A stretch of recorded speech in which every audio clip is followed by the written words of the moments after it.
If you're a leader, this one thing can go ahead and help you become not only a better leader, but be extremely successful in business. So let's break it down and let's get into it.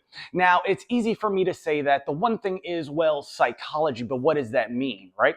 Well, psychology, when it refers to understanding human behavior and the people that work for you, as well as those that buy from you.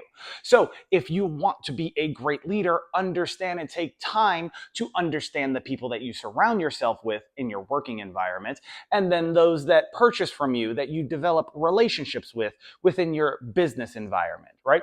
So, what do I mean by this? Well, if you can study trends and patterns and you can see these things because, well, great leaders have normal characteristics or qualities, right? They're able to anticipate certain things, they're able to motivate and inspire, but especially educate and keep that education process interesting, right?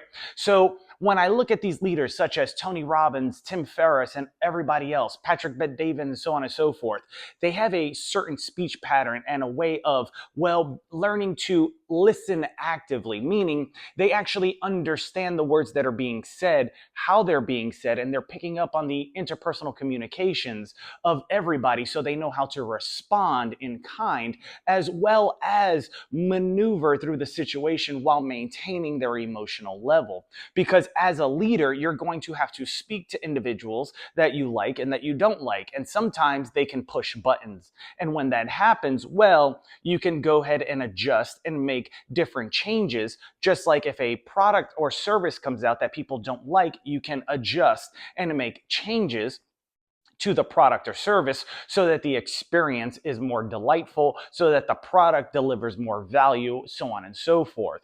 But you only understand that by understanding the end consumer, as well as what people that are making the project say about, well, what it is that you're working on, whether it's a product, service, etc. Because last time I checked, it's those that work for you that are the closest that'll also be a method or a referral for your business. So treat them well, they'll treat you well, get insights from them, learn more about them, because in order to be interesting, you have to be interested. So ask questions to everybody so that you can not only, grow and exceed your revenue expectations, but as well as develop as an individual, becoming more resilient, right? So when it comes to the psychological aspect, right? When it comes to what you're selling, you're not going to put ugly shoes up for sale for hundreds of thousands of dollars or even a couple $1,000s without having something of value attached to it. Why do I say this? Well, when I lived in California, I went to an art gallery show.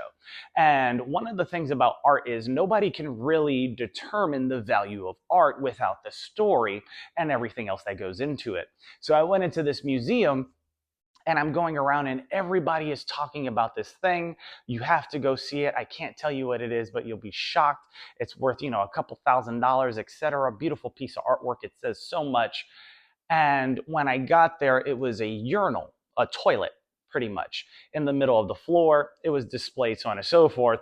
And I was like, what makes this piece of art so valuable, right? What makes this ugly thing or a thing that, is normally seen in a bathroom now in the middle of a museum being displayed as a work of art? And that came from, well, just not only the story, but everything else that the story delivered, i.e., the value. Why am I saying this? And why am I talking about story? Well, being a person that's a marketer, one of the things you pay attention to is the story that the company or the brand tells, as well as what's the story behind the product or the one created in the individual's head when they're going to purchase that product or service, right? What is the copy that they're reading, the words, the text? Do they understand it? What are they getting from it? And what's making them want to talk about it, and so on and so forth, and so much more. So this is the psychology behind it. Now, some of you may not be able to hire a coach or hire somebody that knows all these things, but you do have AI, and you can tell AI to become a professional psychologist for you, as well as, have human understanding, so on and so forth, to help you better not only yourself, but your business, as well as the services and your relationships within your business for the next year and monitor that to see exactly how you perform, how AI performs, because it's always making updates, as well as, well, you have a free coach, so what's the risk that you're taking right then and there? And then from there, you can make adjustments along the way. So that's one little cheat code for you that can help you not only become extremely successful with that one thing I mentioned, psychology, but then understanding how to not only learn the psychology needed, but to also apply it, right? Because after you tell AI to go ahead and assist you with that, you can help have AI tell you, you know, different things about psychology that you should pick up on, that you should know, so on and so forth. Now, what do I mean by that? Well, tell it to become a professor of psychology, and now you have a professor at your fingertips that can help you understand and grasp everything.